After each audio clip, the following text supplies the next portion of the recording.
most obsolete idea is go to school, get a job, work hard, save money, get out of debt, and invest for the long term in the stock market. See, why would you save money when they're printing trillions of dollars? The gap between the 1% and 99% is massive. You see, it's not just money. You have to step back and look at the bigger picture. So what do you do? In every one of us is a poor person. There's still a poor person inside me. There's also a middle class person, and the middle class persons want security. They want that steady paycheck. And there's a rich person. And they're all inside of us, except that it's not taught. You're taught to go to school, get a job, and get a paycheck. You're not taught to how to get rich. If you read Rich Dad, Poor Dad, my rich dad refused to pay me. He said the paycheck was one of the most damaging things you could take in your life. He says the moment you take a paycheck, you're an employee, and that's the mindset. So my rich dad never paid me. It drove my poor dad, government employee, nuts. You gotta pay people, you gotta pay people. And Rich Dad was not saying that the paycheck was bad. He says you didn't want to be a slave to money. So as an entrepreneur, if Rich Dad folded, I just started another company. I don't need a paycheck. I don't need anybody to take care of me. If my government doesn't like me, I move to another country because they need entrepreneurs there. So the entrepreneur is not so much the business. The entrepreneur is really the mindset and the skill sets and the different set of rules. You see, small business does not operate in the same rules as big business. Entrepreneur is a mindset first, a skill set, and rules. And depending upon whether you're an employee or a small business, the rules are different. The mindsets are different, the skill sets are different. If you could say one thing to somebody who's never been an entrepreneur and they're thinking about making the leap of faith into becoming an entrepreneur, what could you tell them? Well, I'll just tell them the same thing that happened to me. My last paycheck, I still remember it clearly. It was one of the worst and the best days of my life. And I was in Puerto Rico. I was working for Xerox, and my boss gave me it wasn't a paycheck, it was a bonus check. I think it was about $30,000 taxable. It's the only problem with that. So I got this check and I went, holy mackerel. So I was excited, but I was also disturbed. And so this other guy comes up to me, his name was John, and John says to me, he says, you're gonna be back. I said, why? He says, because you're gonna fail. I looked at him and said, look, few expletive words, because that's what he did. He left Xerox, failed, and he came back. And I said, look, you failed and you came back, but I'm gonna fail and I'm never coming back. And that's the attitude. Do you know what I mean? If you say, well, if I fail, I'll go back to mommy and daddy, then that's what you'll do. So if you fail, that's when I became an entrepreneur, because I had no money. I had no money for years. I didn't have a paycheck. But that's what my rich dad encouraged me to do. He says, when you don't have this paycheck, you get hungrier, smarter, and it's a test of your character. Will you become a crook? Will you become dishonest? Will you cheat and steal? Or will you become a better human being? So really, that's the benefit of becoming an entrepreneur, is you really find out who you are when you don't have anything. So you always have to look at the big picture. Too many people look at, well, what's going to happen to me? When you look at the big picture, you're also going to know that when something bad happens, something good's going to happen. But you got to prepare for whatever is coming. If you think next 20 years will be like the last 20 years, you're going to get creamed. When you and I go to the supermarket and we buy a carton of milk, we always check for the expiration date. But most people do not check for the expiration date on their brains. Instead of get out of debt, I get into debt. I just refinanced $300 million in debt. I went from 5% to 2.5% interest. I made a fortune. Every month, more money comes in because my cost of money has gone down. So while some financial experts are saying get out of debt, I'm saying learn how to use debt.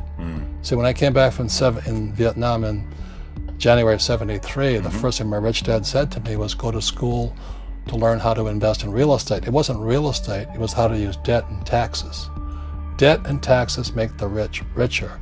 Debt and taxes make the poor, the middle class, poor. So all the rich guys who are doctors and lawyers or, those guys, they're getting creamed and they don't know why. Doctors are getting creamed. Oh yeah, they're making more money, but the take home is less. Sure. My doctor just yelled at me. He was happy. He says, "Oh, guess what? I finally made $1 million." And I said, "Yeah, this was just 3 weeks ago." And so I said, "Yeah, well, how much you pay in tax?" He says, $750,000 in taxes. So his net was about $400,000. That's not bad. But when I make $1 million, I keep $1 million. And the reason is because I don't make it by working for money. See, if you work for money, you're taxed. So that's why lesson number 1 in Rich Dad Poor Dad is the rich don't work for money.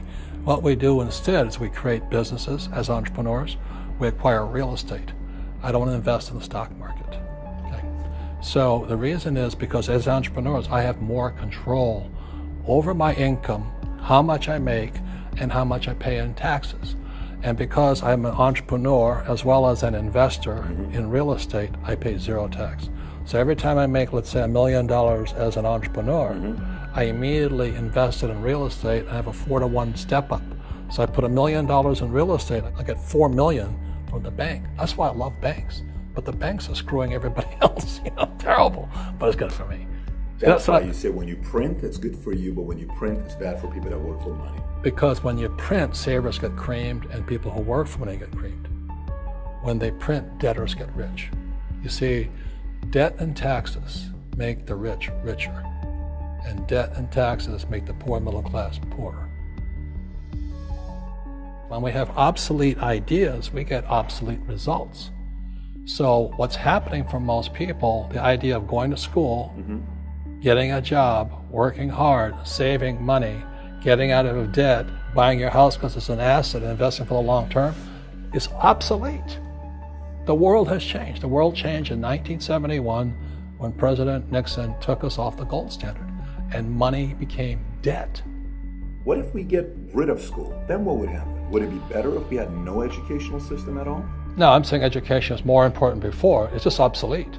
There's Moore's Law which states information doubles every 18 months. In other words, everything's obsolete 18 months. So, and this is just a recent phenomenon. So when you come out of school, you're already obsolete. And that's why I'm the old guy, I meet my friends who went to Harvard. I went to Harvard. I said, yeah, that was how long, 50 years ago? Today, the banks are charging you interest to save money. In other words, banks don't want your money because they printed too much of it. And that's why there's this bubbles in stocks and bubbles in real estate and all this. People are dumping the cash because, as I said in here, savers are losers and cash is trash.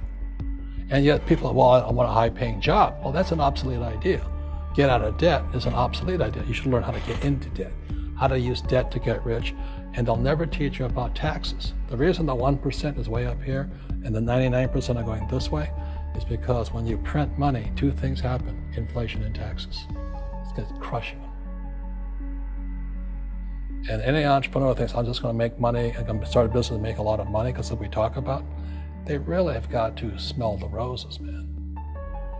That's not what the real entrepreneurs are doing. Most entrepreneurs, there's 28 million small business owners in America. 24 million are what are one-person entrepreneurs. They're called non-employee entrepreneurs. So and that's what happens is when people don't really understand what an entrepreneur does. So most big people are self-employed, but they're not really entrepreneurs. The self-employed pay the highest taxes of all, and nobody tells them that. Yeah, it's also called the entrepreneurial spirit, but what we were actually talking about was there's no such thing as a bad economy. There's external, you and I, we all have an external economy. But we also have an internal economy. And the willpower is to change our internal economy. So for me, I can see the good and I can see the bad. I don't really give a damn because I'm going to be rich anyway.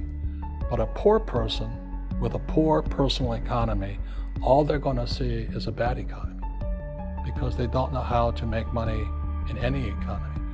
And a middle class person, they have a middle class economy. What they want is a nice house and a steady paycheck and the job and the car. And so when you take their job away, to them, that's disaster. Well, since an entrepreneur doesn't have a job anyway, it's no big deal. So all I'm saying to people, and it's what Bucky Fuller taught me, there's always two sides, you know what I mean? Unity is plural, at minimum two. So if you think the economy is bad, it's because your economy is bad. If you think that steady, employment is important, then you'll see an economy without jobs. Your economy versus the external economy. What you control versus what you can't control. I can control. Yeah, it's called an internal focus versus an external focus. So the real entrepreneur has an internal focus. That if they fall down, they say, "Oh, this is good, because I'm going to go up higher." The average person will fall down and say, "Oh, I'm going to take some Prozac," or somebody has a mistake. So, "Oh, the mistakes don't matter." Well, mistakes matter. It means you didn't know something. But a real entrepreneur, whether they fall down, they always can go up. They can stand back up and go higher. And no matter what happens to them, they get stronger and better and smarter and happier. But a person with a weak internal mindset is that they're so afraid of what happens, it generally happens. Like, people who are afraid of losing their jobs, they generally lose their jobs. You know what I mean? Yeah, so everything comes through you. Yeah, so the entrepreneur first job is to control inside here, not outside there. The moment you take that paycheck, you're an employee. You've got to be stronger than that. It's about inside control.